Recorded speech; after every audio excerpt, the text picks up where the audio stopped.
Guys, good morning po. Ito nga po pala ay kumuha po ako rito ng puno ng nara. Actually, madami pong nara dito sa Eco Garden. Yung matataas na puno po dito. Ang dami pong nagkalat na yung bagong sibol. So, eto po, itatanim ko po to kung saan po pwedeng itanim banda doon sa amin. Kaya lang alam ko matagal po itong mabuhay. Sana makabuhay po ako nito. Ayan po, marami po ritong nara dito sa school.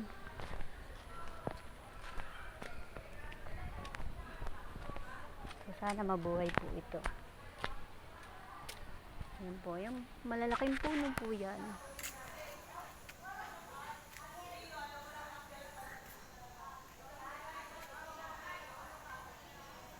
Yan po, puro po nara yan. Puro nara tree. Po, dinadalaw ko po yung aking tanim. Ayan. Tapos yung tinanim ko pong red amaranth, yung kulitis po. Ito po siya.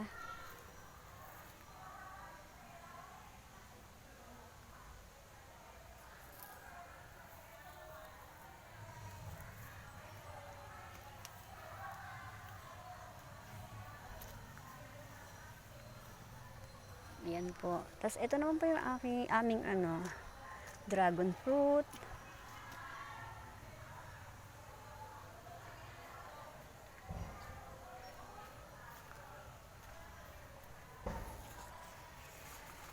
Ito pong sili, kailangan po magtanim ng bago kasi wala na po, medyo namamatay na po yung mga sili dito.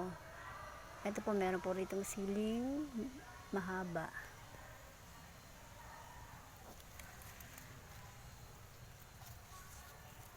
Yan lang po ang sili dito. Hindi po maganda yung namamatay po.